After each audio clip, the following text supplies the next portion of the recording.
My greedy mother-in-law demanded an extra $5,000 for shopping. I refused, and she hit me hard with a baseball bat.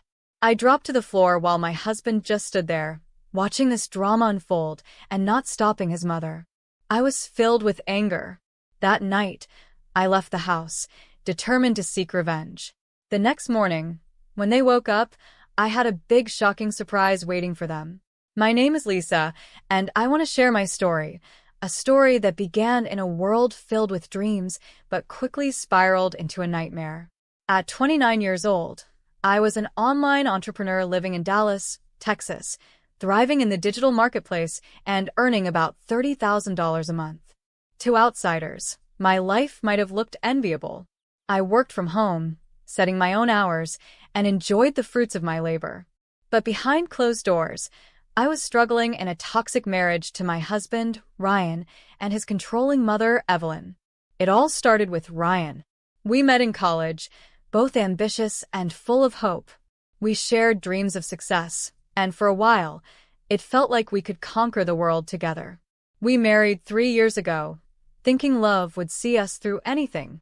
But as the months rolled on, reality set in. Ryan lost his job about 8 months ago, and that's when everything began to unravel. At first, I didn't mind supporting us. After all, I had built my business from the ground up, but the weight of responsibility started to feel like a mountain on my shoulders.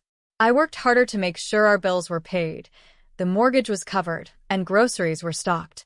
Yet, instead of gratitude, I faced demands. Evelyn, Ryan's mother, was always hovering nearby, her eyes glinting with greed. In her late 50s, she had her own ideas about how I should spend my money. She never missed an opportunity to remind me of my duty as a daughter-in-law. "You're doing so well, Lisa," she would say, her voice dripping with false sweetness. "Surely, you can spare a little more for family."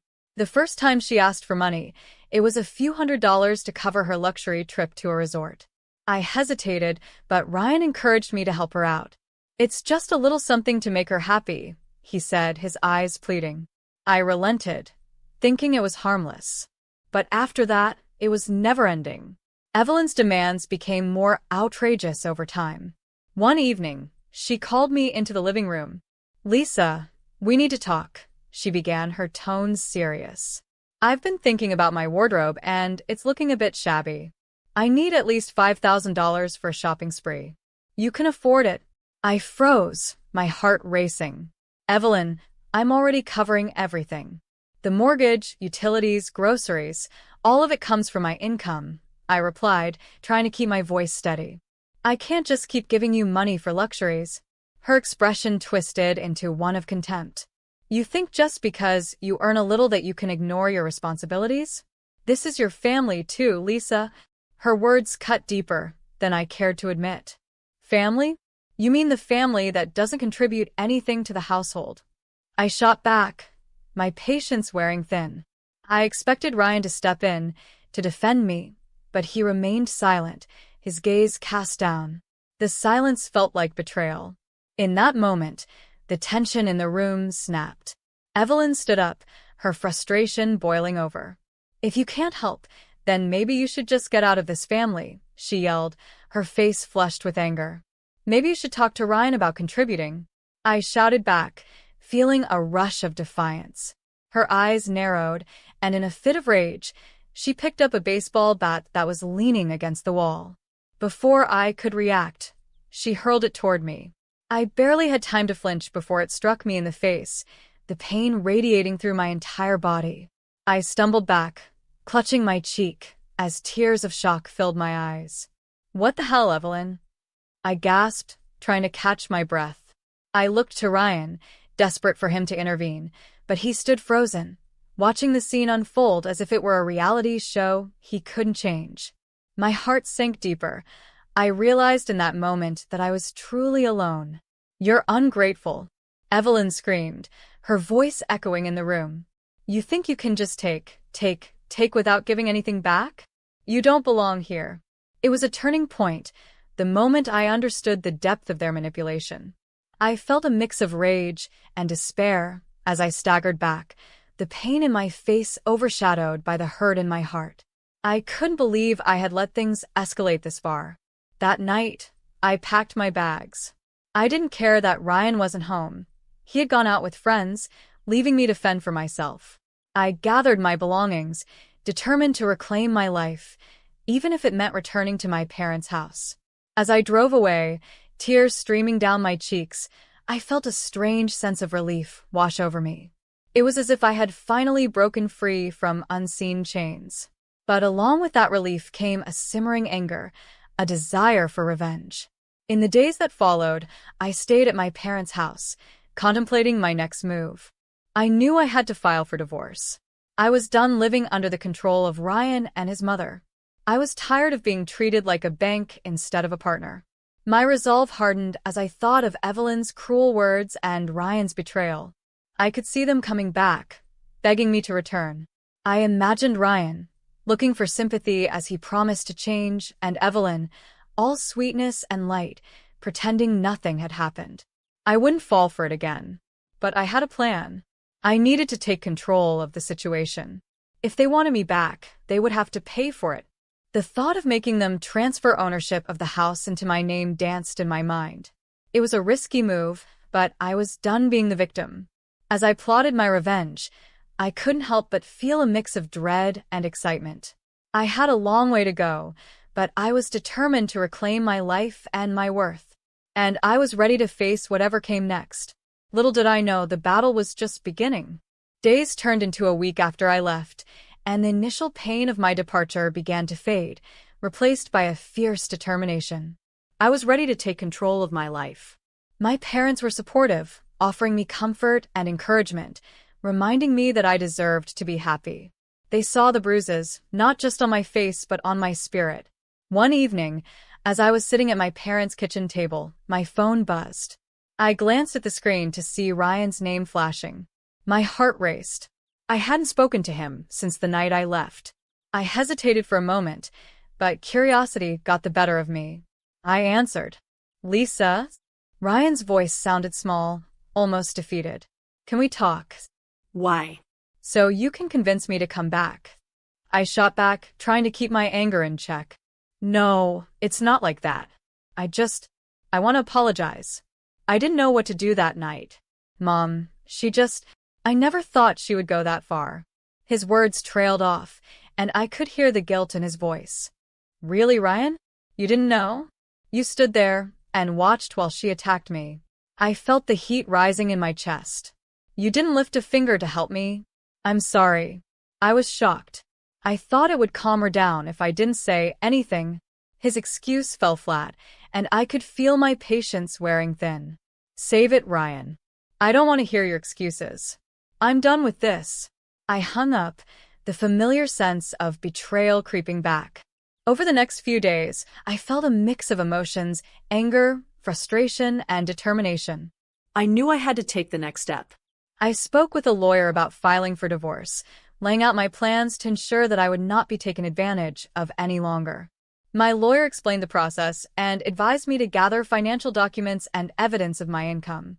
The thought of facing Ryan and Evelyn again sent shivers down my spine, but I was resolute. That Friday, I received an unexpected visitor. As I was watching television, my mom came into the living room with a concerned expression. "Lisa, someone's at the door for you," she said hesitantly. My heart sank. I knew who it was before I even opened the door. When I did, there stood Ryan and Evelyn, looking uncharacteristically subdued. "Can we come in?" Ryan asked, glancing at Evelyn, who wore a tight-lipped expression. I stepped aside, not because I wanted to, but because my curiosity was piqued. They walked in, and I could feel the tension in the air. "What do you want?" I demanded, trying to keep my voice steady. "Lisa, we're here to talk about what happened," Ryan began. Evelyn chimed in. "I've come to apologize as well. I acted terribly, and I understand that you were hurt. We just want to work this out." Her tone was softer than usual, but I could still detect an undertone of manipulation. "Work what out? You mean continue to take from me?" I crossed my arms, leaning against the doorframe. "We realize now that we were wrong." "I shouldn't have thrown the bat," Evelyn said, forcing a smile. "I was under a lot of stress." But we're family, and family should support each other. Support? You've done nothing but take and demand. Family doesn't treat each other like this. I felt the anger boiling inside me. I'm not going back to that life. I'm filing for divorce. Ryan's expression shifted from confusion to panic. You don't have to do that, Lisa. We can make changes. Just give me a chance. Changes? Like what? You standing idly by while your mother bullies me? I shook my head, feeling the weight of my decision solidify. Please, just hear us out. We'll do better, Ryan pleaded, desperation in his voice. Evelyn added, What do you want, Lisa? Just name it, and we can figure something out. I hesitated. There was a part of me that wanted to lash out, but there was another part that was calculating, ready to seize the moment. If you want me back, you need to transfer the house into my name. That's the only way I'll even consider it. Silence filled the room as they processed my words. Ryan glanced at his mother, and I could see the gears turning in his mind. They exchanged a look, one that screamed of desperation and panic. Are you serious? Ryan asked, disbelief in his voice. I've never been more serious, I replied firmly. You either want me back or you don't. Evelyn's face twisted into a mask of anger, but I could also see a glimmer of fear. You can't be serious, Lisa. You're asking for too much. No, I shot back. You're the ones who have taken too much for too long. After what felt like an eternity, Ryan sighed, defeated. Okay, we'll do it. We'll transfer the house to you. Just please, don't file for divorce. Evelyn didn't look pleased, but she nodded, clearly realizing that she had little choice. Fine. Let's just get this done. As they left, I felt a mix of triumph and unease. I had them right where I wanted them, but I also knew this was just the beginning. The battle for my independence was far from over, and the true extent of their manipulation would soon be revealed. I was ready to fight, but I could still feel the weight of their betrayal pressing down on me. The next steps would be crucial, and I needed to stay strong. With a newfound sense of purpose, I began to prepare for the changes ahead, knowing that the final act of reclaiming my life was yet to come. After that tense confrontation, the atmosphere shifted in my life. I was filled with a mixture of hope and caution as I prepared for the transfer of the house into my name.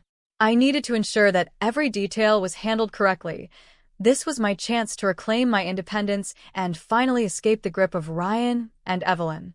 The following week, Ryan and Evelyn returned to my parents' house, bringing with them a set of legal documents. I examined the papers carefully, heart pounding with anticipation. This was it, the moment I could turn the tables on them. Here's the paperwork, Ryan said, his tone serious as he laid the documents on the table. You just need to sign here, and the house will be yours. He looked at me with a mix of hope and apprehension, as if he were unsure how I would react. I picked up the pen, hesitating just for a moment. You do realize what this means, right? I asked, locking eyes with Ryan. This isn't just about the house. This is me taking my life back. Evelyn stepped forward, her expression darkening. You're being foolish, Lisa. You're throwing away your family for a piece of property. Family? I laughed bitterly. You've treated me like a financial burden, not a family member. This is about self-respect and independence. With that, I signed the documents. A rush of adrenaline surged through me as I felt the power shift. The house was now legally mine, and for the first time, I felt like I was taking control of my destiny. Once the paperwork was complete, Ryan's demeanor shifted. His earlier desperation gave way to something darker, almost threatening. You think you can just walk away? You don't know what you're getting into, he warned, his voice low. What are you saying? I asked, alarmed. Things are different now, Lisa. You're making a big mistake, Ryan replied, a chilling smile creeping onto his face. Evelyn jumped in, trying to regain control of the situation. This isn't just about you anymore. We're family. You'll regret this. But I was done listening to their threats. I stood tall, my resolve unwavering. I won't regret taking my life back. This is the last time I'll let you manipulate me. As they left, the tension hung in the air like a storm cloud, heavy and foreboding. I was relieved yet anxious, knowing that I had only begun to fight the battle for my independence. The next few days passed slowly as I settled into my new reality. I had a sense of freedom I hadn't felt in a long time, but it was tinged with uncertainty. I filed for divorce, gathering my thoughts and preparing for what I knew would be a tumultuous legal battle. I was ready to face whatever came my way. Ryan and Evelyn would not take this from me. They had manipulated me for too long, and now it was my turn to take charge. I couldn't shake the feeling that they would come back, desperate to reclaim their control. I was prepared for their attempts to regain their grip on my life. Whatever games they played, I was ready to outsmart them.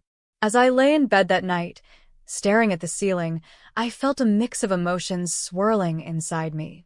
I had taken a bold step toward my independence, but the consequences were still looming ahead. I knew the road wouldn't be easy, but I had faith in my ability to fight for my future. The battle was just beginning, and I was determined to emerge victorious, no matter what it took. With the house now officially mine and the divorce papers filed, I felt an exhilarating rush of power.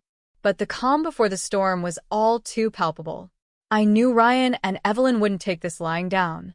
As the days passed, I prepared myself for the inevitable confrontation, mentally rehearsing my lines and reminding myself of my worth.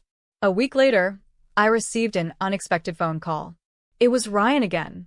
I took a deep breath before answering, steeling myself for whatever he had to say. "Lisa, we need to talk," he began, his voice lacking its usual bravado. "I don't think you understand the situation."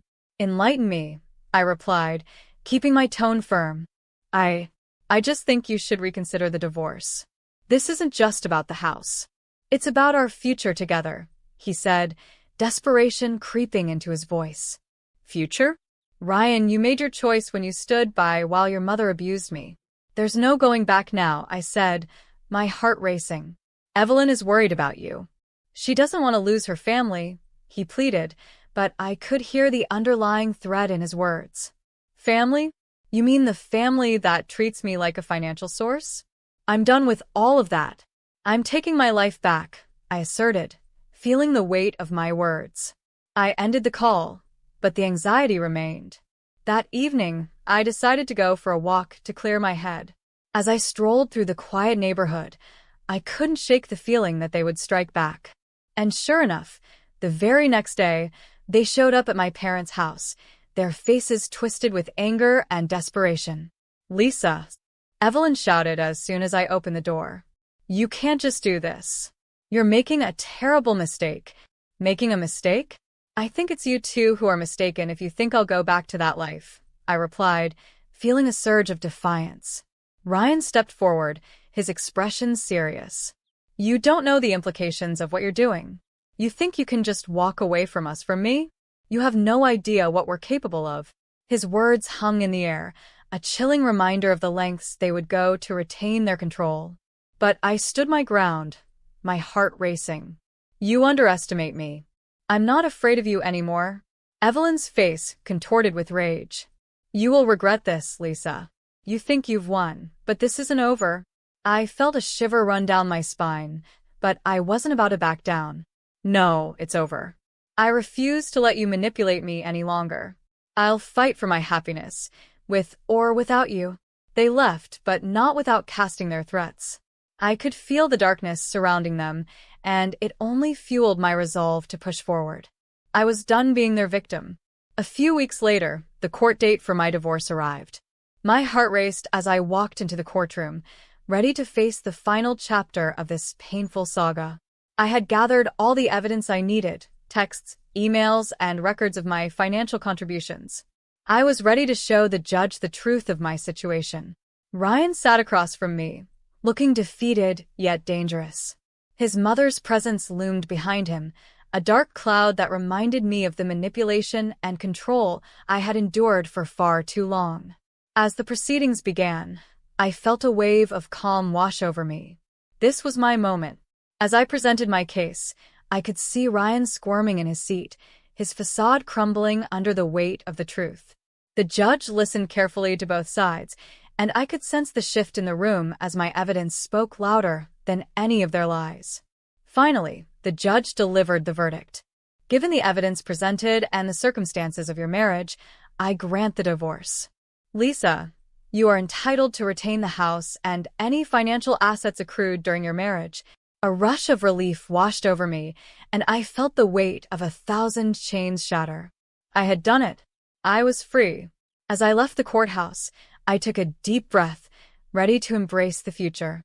I knew there would still be challenges ahead, but for the first time in a long time, I felt hope. I had reclaimed my independence, my dignity, and most importantly, my self-worth. The betrayal and manipulation of my past would no longer define me.